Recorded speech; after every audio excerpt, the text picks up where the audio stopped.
Who wants some transfer portal rumors? We'll tell you what we've heard right after this. You are Locked On Ole Miss, your daily podcast on the Ole Miss Rebels, part of the Locked On Podcast Network, your team every day.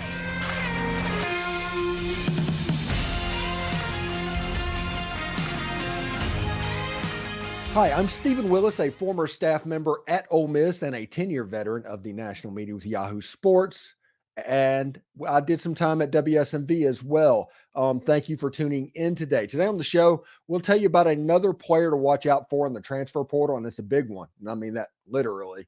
As I mentioned, I'm Stephen Willis, and it's the Locked On Ole Miss podcast, your daily podcast on the Ole Miss Rebels. And we're part of the Locked On Podcast Network, your team every day. We're free and available on all the podcast apps and on YouTube. Thanks for making us, the Locked On Ole Miss podcast, your first listen every day, and a special hello to the everydayers that make the show what it is. Today's episode is brought to you by Game Time. Download the Game Time app, create an account, and use code Locked On for $20 off your first purchase. Hey, we are getting into transfer portal season. I think I told you yesterday that the transfer portal ended on the 3rd.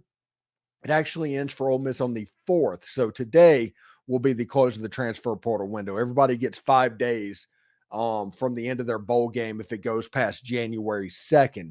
The transfer portal actually stopped for most teams on January 2nd at midnight, but for Ole Miss, it's going to go to January 4th because of the Peach Bowl. It's going to go a little bit longer than that for the LSU teams and all that. You get 5 days after the bowl game to get going as well. So lots of fun rumors, and we've all been waiting for when the offensive line players were going to pop in the transfer portal that we should pay attention to.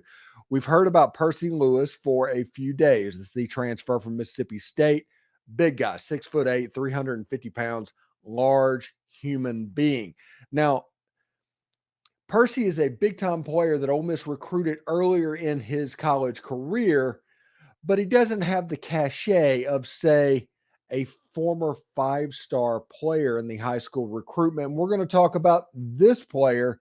His name is Lance Heard. He is a transfer that hopped into the portal from the LSU Tigers. He was a former top 15 overall recruit in the 2023 recruiting class. This one, everybody's ears should perk up whenever we look at Lance Heard. He goes through, or Lance Heard.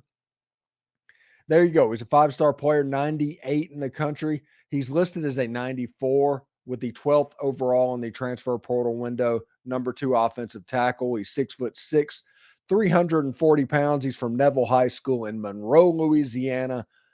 Big time player. With a ton of eligibility on table. Now, I bring this up because there are Ole Miss connections here. Ole Miss was his first offer. He has a very good relationship apparently with Pete Golding. Not good enough to sign with out of high school, but Louisiana players go to LSU. That's not a strange deal. Big time player that could fill a tackle need. Now, when you look at Ole Miss's offensive line, as it is currently constructed, there's a ton of 6'6" to 6'8", 350-pound type players lining up on the offensive line. And the reason for this is Ole Miss run blocks every single play. They need run blockers that can road grade a little bit and for it to be a little bit difficult for teams to get around them. So whenever that happens, that becomes a major ordeal. So somebody 6'6", 340 pounds, there's probably a future with him. I believe he started one game, maybe it was against Grambling or somebody like that, as a true freshman at LSU, played in several games this season, got a lot of playing time, did not go to the ReliaQuest Bowl as he was thinking about transferring out of LSU. Big time player, absolutely huge if Ole Miss could potentially land this player. Now, through my phone calls and things talking about today, this looks like it's going to be a 2-team race for his services.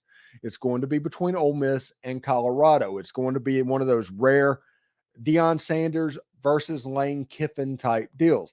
Now, the reason that it's going to be interesting with the Colorado angle of this story is the offensive analyst that Lance Heard really liked. Again, not enough to sign with originally, but he really liked him, went to Colorado as the offensive line coach. So he's going to be the guy there as well.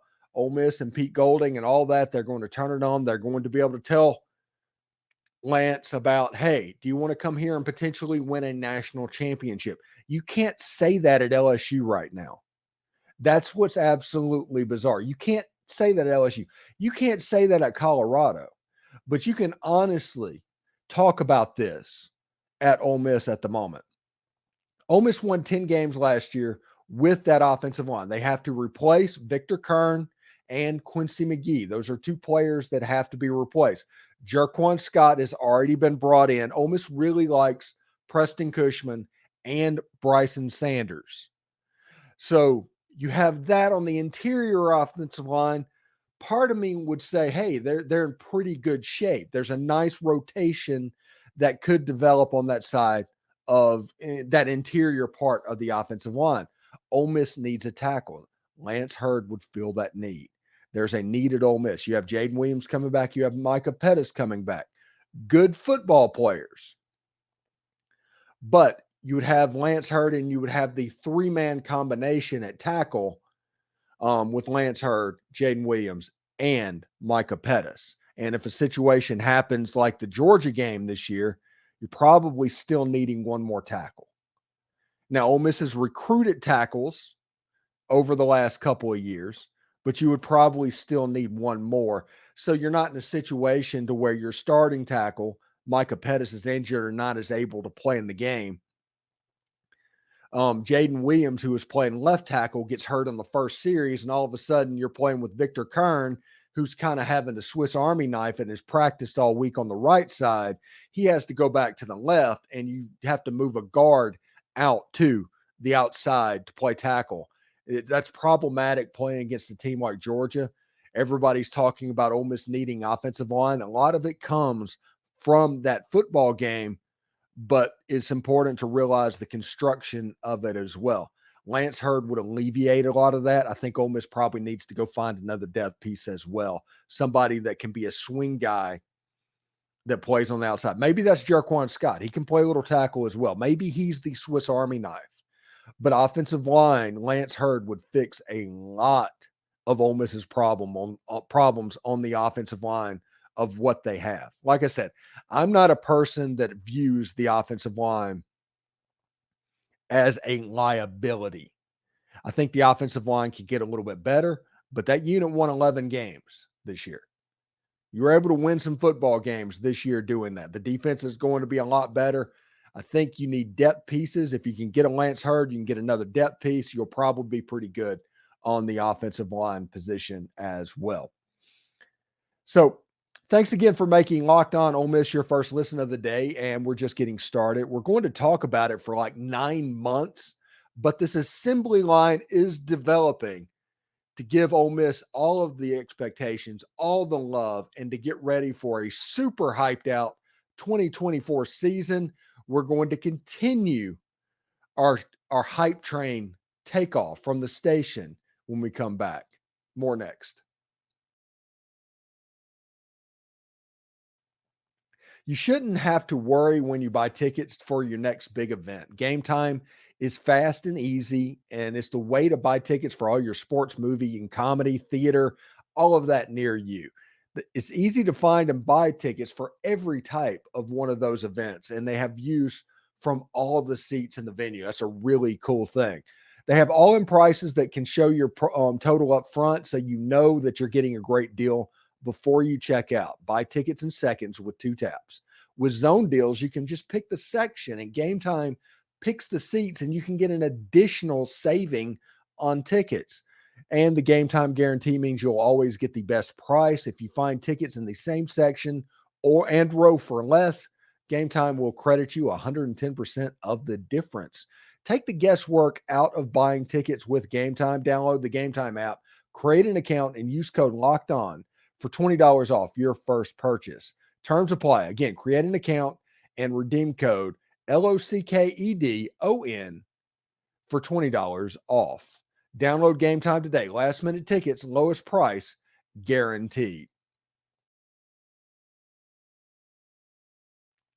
Locked On has launched the first ever national sports streaming channel on YouTube. Locked On Sports Today is here for you 24/7, covering the top sports stories of the day with local experts of Locked On, plus our national shows covering every single league. Go to Locked On Sports Today on YouTube and subscribe to the first ever national sports 24/7 streaming channel. So lots of good stuff, and a lot of stuff is coming in right now about what Ole Miss actually can be. And you're seeing things from pretty heady sources right now coming in, including Pro Football Focus. Let's do this. College football, why Ole Miss is a legitimate national championship contender in 2024. In his tweet, the author of this story said that Ole Miss in 2024 reminds him of what he thought of Florida State in 2023. And I don't want to hear about playoffs and all of that stuff. If the 12-team playoff would have been allowed to happen last year or this year, like it was supposed to, Florida State would have been in that playoff hosting a home playoff game. And at the end of the day, that's probably the goal for Ole Miss football. You have a situation to where he says Ole Miss is bringing back most of their offensive firepower from 2023. After a program record 11 wins, the Rebels bring back many of the offensive stars of last season. Not just many. They might just, you might can say they bring back all of them. The one that is leaving is Dayton Wade, who's a really good player. But the reality is he was probably the fourth option on that offense. So that's another reason to be excited if you're an Ole Miss fan. And then on top of that, they're bringing in the best transfer portal class. That's not done. Best transfer portal class up to this. And I don't know if teams are going to be able to catch it. They're completely retooled on defense through the transfer portal. You know, you have Walter Nolan, Princely Amonmielen, Pupal, Tyler Barron, Tamarian McDonald, Louis Moore, Taz Nicholson, DeCameron Richardson, Key Lawrence. You can see SEC level starters that are coming into play in your defense. That is a major, major deal.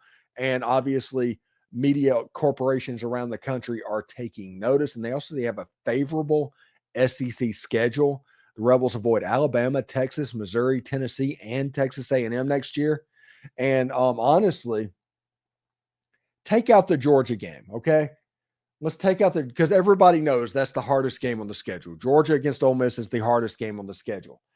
There's one unexpectedly hard game that could pop up. I mean, Tiger Stadium's going to be an absolute cauldron when Ole Miss goes down there, because that will be the game when Ole Miss walks in there. They're going to walk in for the third time in 10 years undefeated. Ole Miss has not won one of these competitions, but in 2014 they were undefeated. They were undefeated in 2022. They're probably going to be undefeated in 2024, and they'll also probably be like third in the country at that moment as well. That place is going to be a cauldron, so that game is going to be difficult as well. But the unexpected difficult game that I am already dreading about the schedule is the game with the Arkansas Razorbacks in Fayetteville. Ole Miss has not traditionally played well in Fayetteville. They just haven't, for whatever reason. They have not won there since 2008, that weird game. Ole Miss is going to have a better football team than Arkansas. Nobody is going to doubt that. It's going to be a situation where Ole Miss is on favor, is probably going to be a 12-point favorite in that football game. But the scar tissue of being an Ole Miss fan over the last 40 years tells me that Arkansas game is a major league trap. And I think it falls in between Oklahoma and Georgia without me just looking at the schedule. That's just going off memory. So if I'm incorrect there, I apologize. But it falls in a weird place in the schedule. It's a traditionally hard place to play. We all know what happened when Ole Miss went there in 2022. So we'll see exactly how that goes. I'm pretty fired up about it. When PFF, I give PFF a lot of grief, okay? I understand that. I think their ratings are made up from time to time. We still have to talk about them, but they're kind of made up. On3 is doing the same thing with NIL valuations. They just made up a number, and we're going to all talk about them as well. But PFF, one thing they're going to do is they're going to try and get right the national champion projection and all of that. They would not put Ole Miss on this list if they didn't deserve to be there.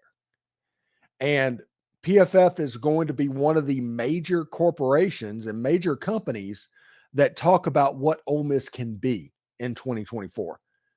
Like after the national championship game, we're going to get another round of these where ESPN and Fox and everybody has their way too early predictions that Ole Miss is going to be way up there on. I'm talking Ole Miss is probably going to be somewhere between 4th and 6th in the nation. And we talked about going up the lead up to the Peach Bowl. If Ole Miss won that game, the heady area that they were going to be in. And that's absolutely the case. Ole Miss is absolutely should be 4th to 6th, maybe 7th, and every one of their goals are in front of them. Picture this, and this is the advantage. The higher the number that Ole Miss gets, and we need to just completely start drinking the Kool-Aid and do whatever we need to do, because the higher the number that Ole Miss gets, the more margin for error that Ole Miss is going to have to host a college football playoff game in 2012. You want a situation where if Ole Miss loses that Georgia game, which Ole Miss is probably going to be an underdog in that football game, you want it to where you drop down from 3rd to 7th. You still have a couple more games to move back up. That's kind of what you want to have happen. You want to be in a situation to where you have the margin for error necessary to make things work. And the same thing happens, honestly, for Missouri as well. They're kind of in a similar boat to Ole Miss in the 12-team college football playoff. You also have Alabama, you have Georgia, you have Texas. I think this is absolutely weird, okay? And I understand that this is the hottest of hot takes. I think after watching what Alabama did against Michigan and knowing some of the players that are going off of that team, like some pass rush help and all that is going to lose. Alabama offensively did not look particularly good. Alabama could be in danger of not making the 12-team playoff after making it just about every year in the 4-team model. It's a weird situation. But right now, Georgia, Texas, Ole Miss, Missouri, that would probably be my top 4 picks for the college football playoff right now. Absolutely nuts to think about.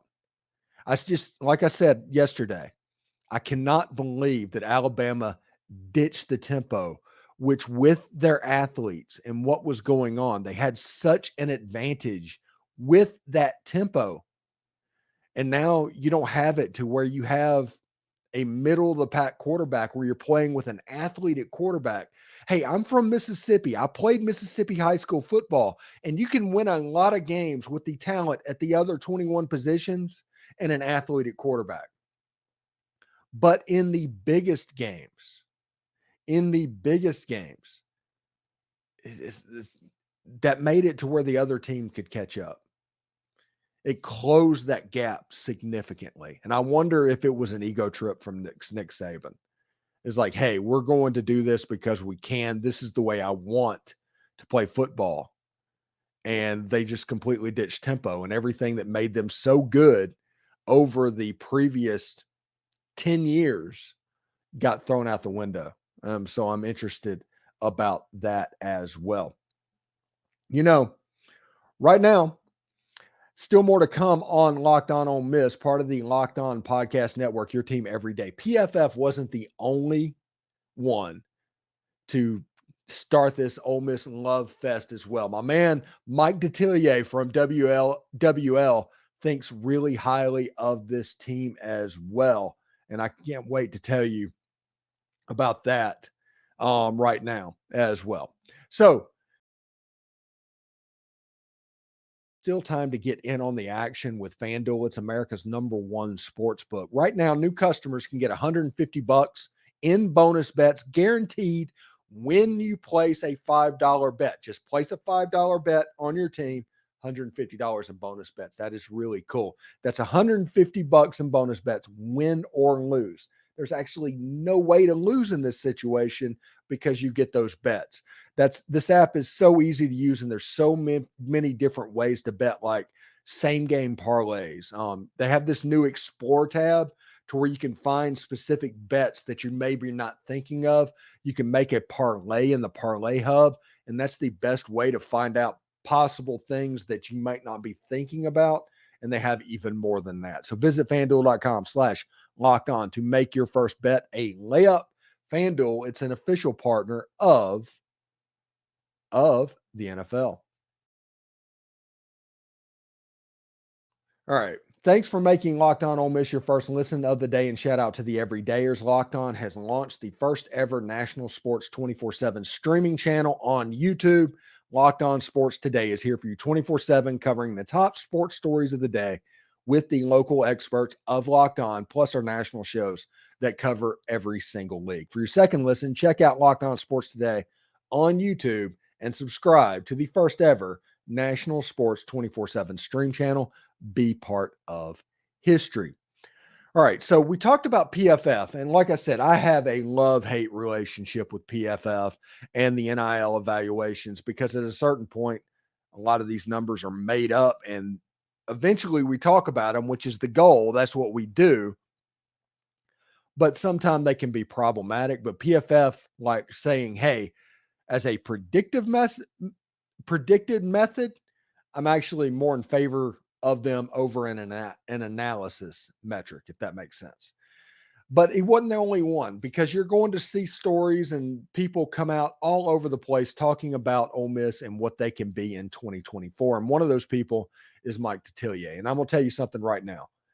When it comes to Mike Detillier and his opinions on college football, there's not many people I listen to over him. He is really good, almost in the Mel Kiper draft expert type way of projecting what a player can do getting to the next level.